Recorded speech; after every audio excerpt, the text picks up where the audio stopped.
Welcome back to another episode of Growth Marketers Podcast. I'm Samuel Timothy. And I'm Taylor Rowe. Today's episode, we talked about what you can do as a manufacturing company to win in 2022. And what we mean by that is, how do you take that next step? We work with a lot of manufacturing companies that have kind of just done business the same way for 10 years or could be 50 years, right? And so how do we take that next step as leaders in the manufacturing space, as marketers, and help grow our company? So we explain what we're seeing, what we've seen over the last 5-10 years in shifts and trends in the manufacturing space, specifically around sales and marketing, and what we believe the recipe for success is in 2022. Hope you enjoy the episode.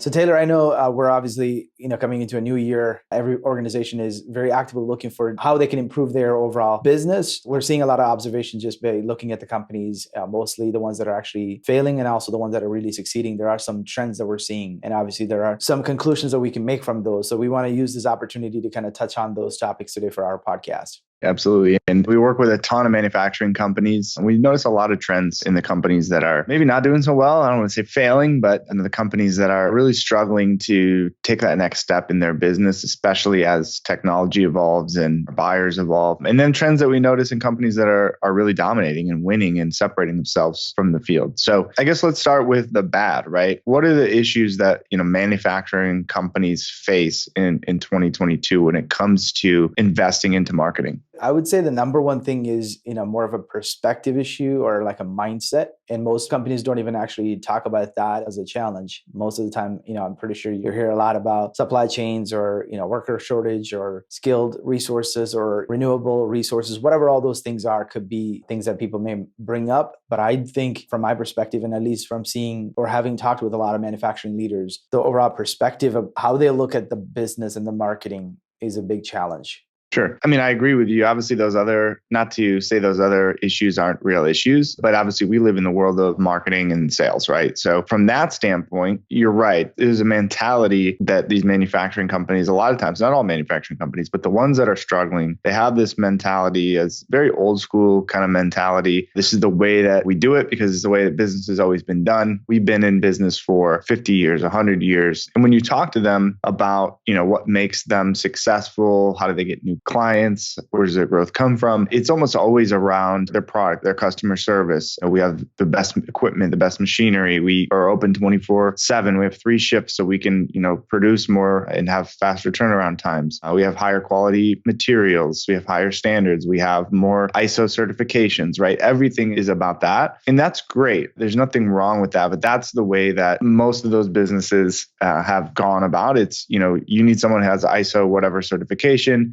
You go to a directory, you go to ThomasNet, you find that person, you reach out to them, and then you do business with them for the next 30 years, right? And that way of doing business is certainly changing. And a lot of times when you talk about, well, how do your customers know that you have all these things, that you have this expertise, that you have these capabilities? Because when you look at their website, it might be from 1999, right? It was the last time they updated the website. And so again, it comes back to what people know us in the industry. We've been in business for how many years? We go to industry trade shows and we get a lot of referrals, word of mouth. But the reason they're coming to us and coming to companies like us, and the reason they're starting these conversations around marketing is they are noticing that that's changing, right? We see a ton of turnover in these companies. Younger generation of engineers is coming in. A lot of family-owned manufacturing companies, the younger generation is taking over, and they're looking to really challenge the status quo, right? As you should, especially a business that's been in business that long. Technology is evolving on the production side, and technology is certainly evolving on the marketing and sales side. And so business is not business as usual anymore. So I think that mentality of this is just the way that it's done, people will find us, people know about us, that's going away. right? Because as this younger generation comes in, they don't know who you are. People aren't going to trade shows anymore. They don't know who you are. And so it might be a slow decline, but the companies that are winning online are seeing a steep increase, right? And the other perspective piece that you talked about, I think comes down to the way they look at marketing in terms of investment. They're trying to apply the same characteristics to the way they look at investment into their infrastructure, into their building, into their equipment, right? Because as manufacturers, we can look at it and say, I need to buy this new piece of equipment. It's $1 million investment, but here's how it's going to make us money. And it's very simple math, right? If we have to take out a loan, we know the percentage. We know how much that is going to increase our productivity. We know what that's going to mean to us in terms of revenue. We know what that payback period is. And we can look at that and say, yes, it makes sense. I'll spend this $1 million because it'll pay itself back in 5 years. And then we'll be profitable on that for the next 5 years. And here's the revenue that's going to increase to the top line or bottom line, right? So then we start talking about investing. It doesn't matter what the number is, 20,000, 200,000, $1 million into marketing. And we start to look at that, do that same math. And not that that can't work. It's just not as much of a guarantee, right? Because we don't have increasing a building or increasing our production in terms of equipment. You have somewhat of a guarantee, or you know that you have enough business that you can actually increase your output from that perspective. In marketing, we're now looking at how do we go get new customers who have never heard about us, and what's the ROI on that going to be? So it's a little bit of the fear of the unknown. And if you're a 50, 60-year-old company who's never really invested into marketing in this capacity, it can be scary. Yeah, and especially when you're talking about an equipment, it's a tangible good that you can walk into the back of your production facility and touch it and feel it and see that investment, whereas marketing is not. And so you also have that not being able to see what the fruits of it, especially in the short term, maybe that also adds another level of frustration and fear as well, I think. Yeah. So what's the solution? How do we change this perspective? And if there's one manufacturing company, one CEO of a manufacturing company that's listening to this right now that says, hey, that sounds a lot like my business. I'm willing to change my mind. What can I do to help grow my business? What can I do from a marketing perspective to change that? So I think the first thing is seeing the marketing as an investment, not as an expense or a cost center within your organization. That I think is the number one change. Then everything else have to start from that, right? So I think if you have that starting ground, you're recognizing that marketing is an investment into the organization. It's going to help increase the company's value and the brand equity. And that ultimately will help grow the organization in the long term. That's where I would first start. Sure. And so let's take that a step further to say, okay, I'm the CEO of a manufacturing company and I'm willing to change my perspective on marketing, but I don't sell to my clients. So I sell through distribution channels and I have no control over their pipeline, their CRM. They bring me business and I don't want a consumer to reach out to me because I can't sell to them directly. So how do we go about marketing from that? And is it even worth marketing when I'm not the one doing the selling? I'm just manufacturing. Yeah, so that even increases the need for marketing even better because now you have to educate someone else who is not on your payroll to be able to articulate the value of your product and then be able to make that sale to your end customer who you really don't have a real direct control or connection with. So in that case, I think the empowering them with information that they need to be able to really explain the product and the value of your product, right? That's where marketing really can be powerful. Sure. I agree. I think we have a lot of clients that sell through distribution channels, through resellers, through installers, through contractors, whatever name you want to put on it. Basically, they're doing the manufacturing and then someone else is doing the sales. And we have really an army of commission-only sales reps that are selling for us, which is great. The problem is almost all the clients that we work with in that scenario, those are not exclusive distributors, right? So they sell other companies, they sell competitors. And so there's a lot of fluctuation in terms of sales. Again, you have no control over that. So we have to focus on what we can control. And there's really in that scenario, there's two different markets that we need to market to. And the answer of how we market to them is really the same. It's through content marketing and through educational content. It's just a matter of framing that content and producing and promoting that content through the right channels to get in front of the right people. So the first segment is those distributors, right? Are we in a situation where we can go get more distributors to sell our products? Well, how do we market to them and how do we entice them and explain to them that, hey,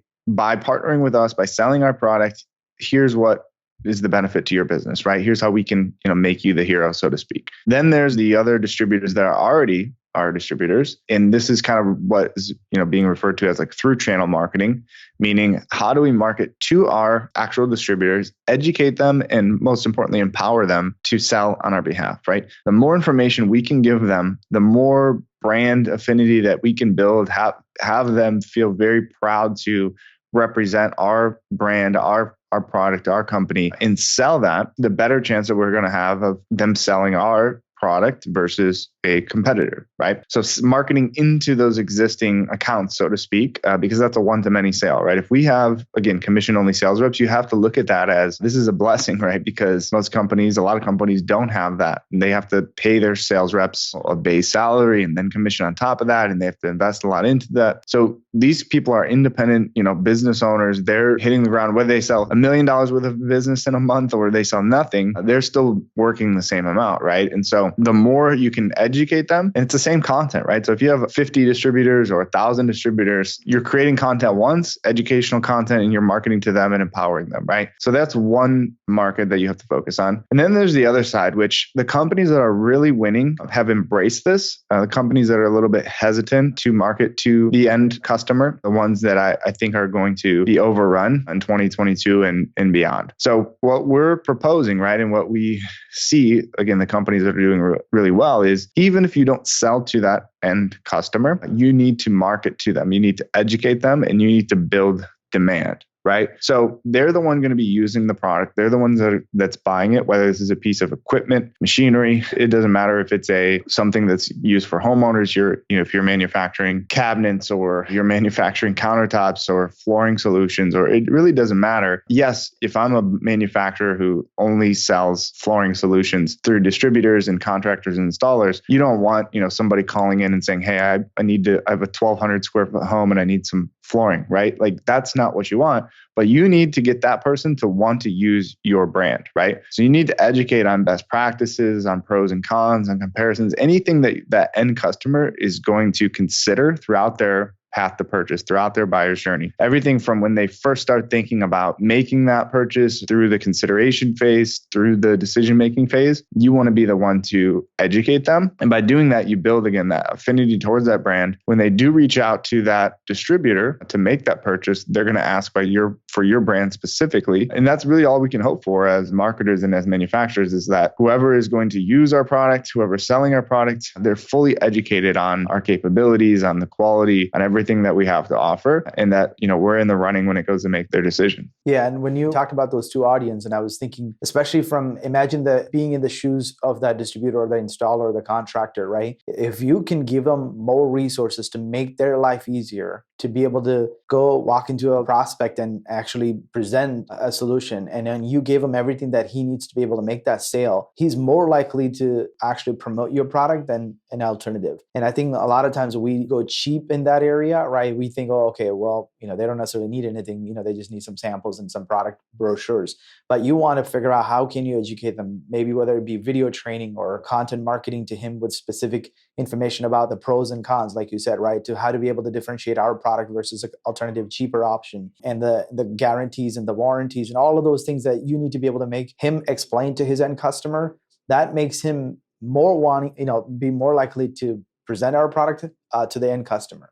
And I think when you talked about the end customer, even though they're not necessarily going to be able to buy directly from you, they have a lot of questions that they're trying to find answer. And when you actually can educate that person to understand how this solution can be the ultimate solution for whatever the problem that they're trying to solve for, they're more likely to even ask the contractor that they are dealing with or the installer or whoever and say, hey, do you actually carry this product? Do you know about this brand? I've seen some content around them. I've read their articles. I've seen reviews. They're also going to be proactively asking for specific brands that they would want their installer or whoever to use as well. So you're controlling the sale from both sides and making that sale to be more likely to happen.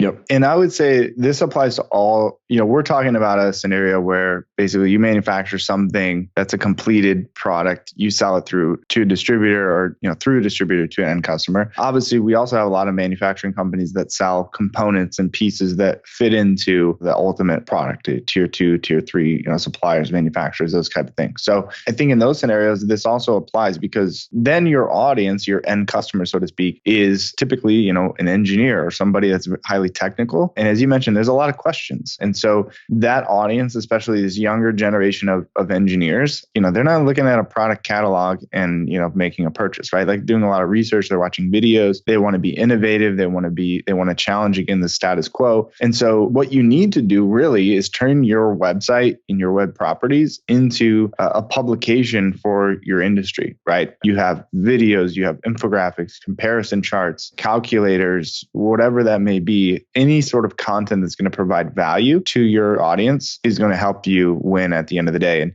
again, this goes back to mindset, because if you look at that, a lot of times it's very hard to measure a direct ROI from a video that you made about, the process that you go through when you're finishing this stainless steel product or whatever it may be. But that ultimately is going to certainly influence somebody at some point, right? And we see it all the time where manufacturing companies in relatively, boring industries, if you will, where they think, well, there's no point in making a video about this. And they'll have 60,000, 100,000, even 1 million views on that video. And so there is definitely an audience for that.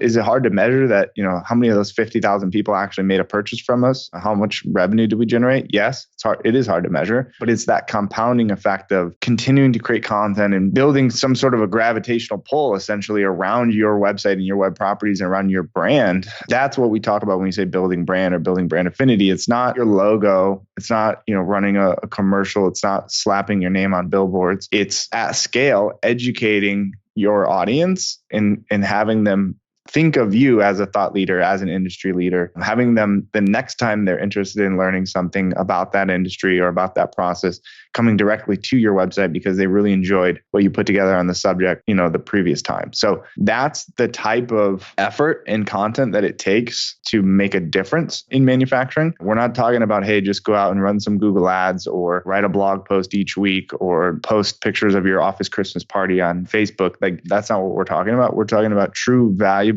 content marketing that's targeted toward your audience, and then taking that next step of what channel and delivery method is going to be the best to get this in front of my audience, and then how do we do this at scale and create a blanket across the industry. Yeah, and what we're describing here is exactly the same thing you would need to do if you're trying to sell to the end customer, who's another, like you said, the tier 1 or tier 2 supplier as well, right? So it doesn't necessarily mean this is the approach you would use if you're selling through a distributor or some other means, but if you're selling direct to the end customer, it's exactly the same solution you need to apply. So do we want to talk about that a little bit? Yeah, it's true. It doesn't matter what you count as a conversion in my book, right? Whether you're generating a lead, whether you have an e-commerce site where you're selling your widgets or whatever you're manufacturing online, whether you sell through distribution reps and you need them to find a local supplier, like what we want to do is, what we're talking about is just the front end of that, is creating the content that's going to resonate with them, that's going to educate them, and that's going to inspire them to want to do business with you.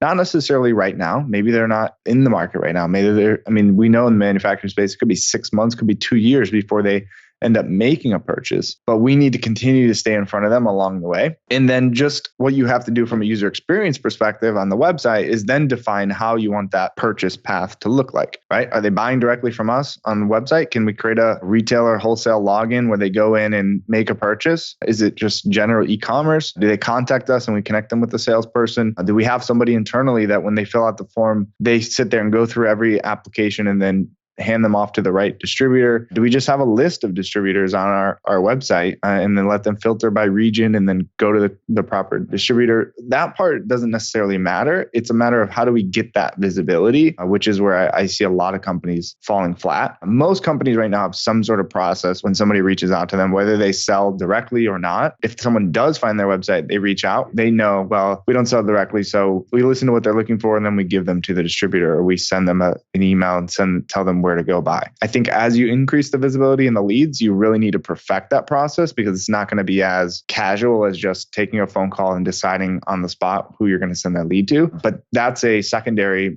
problem that you have to kind of cross when you get there.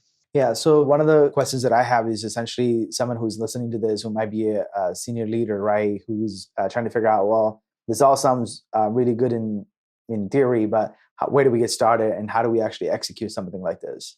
Yeah, I think ultimately what you need to do is really just start creating content. I think progress over perfection in something like this, that first step is, it's all these cliches, right? But like the first step for a lot of these companies is the hardest, because they've never done anything like this before. And you'd be surprised how many companies I see that have never invested into marketing, 30, 40, 50, 100-year-old company, never invested in marketing. And all of a sudden it's time to redo the website or create a video or create a blog post.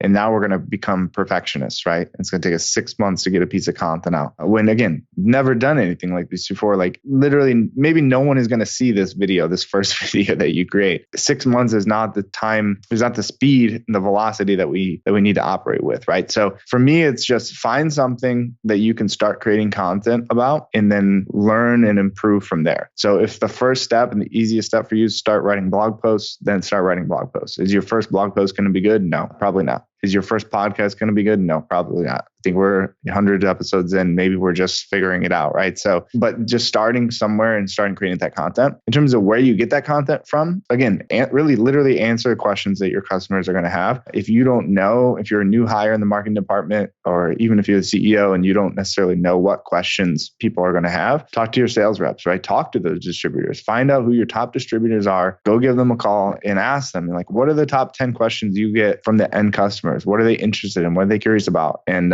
you'd be surprised at how many companies don't really know that. And again, what they pride themselves on is what they think customers find important. Again, the quality materials, longevity, our turnaround time, our price, like maybe those are things that you care about that your customers don't necessarily care about. So you need to figure out what's important to your customers and start addressing the questions that they have. That would be my suggestion as a first step. I don't know what your thoughts would be. Yeah, I 100% agree. And I think one of the things that I would also caution is this fear of discussing or sharing some industry secrets or internal processes and being afraid of that being stolen by some competitors. And I think that prevents a lot of marketers from withholding information, because I think one of the things that, especially as you get started in creating content and generating a lot of information that's useful for your end customer, you're going to have to share some insights. And it doesn't necessarily mean it's some recipe or secret sauce that you might have in your operations, but it's essentially giving them the behind the scene process of how you go about producing a product, or how you go about ensuring quality, or how you go about guaranteeing certain type of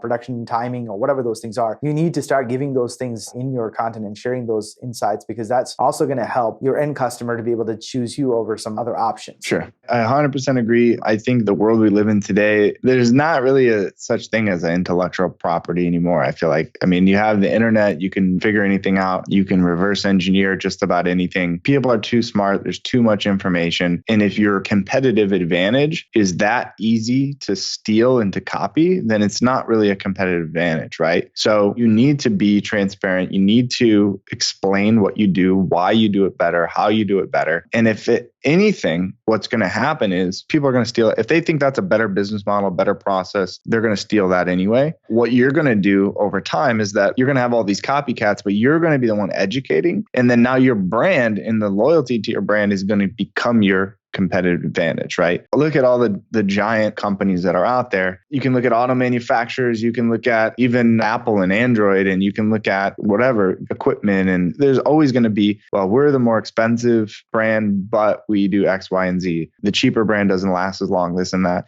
And as technology improves, as quality improves, like you look at cars, you can't go out and buy a lemon, right? Like you used to be able to. Like all the manufacturers are going to give you a pretty quality car. So then a lot of times it comes down to branding and brand loyalty. And you look at what Tesla is doing. They explain how all of their equipment works. That's Elon's whole thing. He's an engineer. He loves to explain how it works and how it's better. And still none of the other manufacturers are doing it the same way that they're doing it, right? In terms of the electric vehicles and the way that the vertical integration, like they just can't, because that's their competitive advantage. And they're building a brand loyalty towards something like a Tesla. So I think, again, if you feel like we don't want to give away our secrets, someone's going to educate your customers. Someone's going to put that information out there. And so it better be you. And if you think and you know that you have a better quality product or process, then let that shine through and be the first mover in that scenario. So as a wrap up, obviously, as we're encouraging our manufacturing friends who are listening into this podcast, right, as they get ready for a new year ahead in terms of preparing for whatever they need to do to reach their revenue targets, they first and foremost need to start with a perspective that, hey, marketing is not an expense, it's an actual investment into the organization, and that it does require investment, and that has to be reasonable and substantial in terms of whatever the company size and what sort of growth goals that you have. And then the secondly is really becoming the go-to resource for your industry and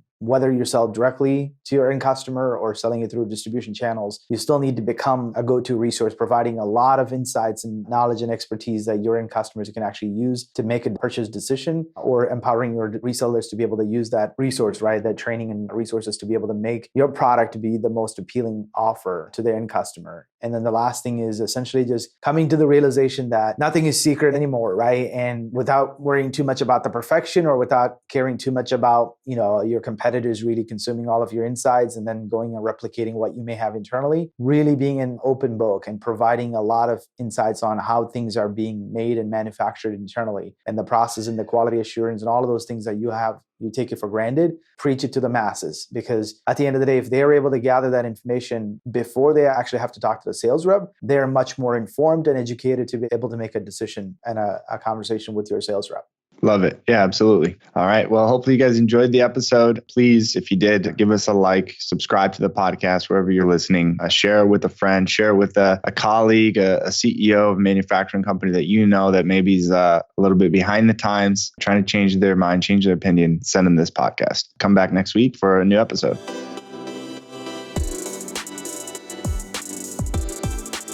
Growth Marketers is brought to you by One IMS, helping you reach new heights through integrated marketing. One world, one web, one IMS.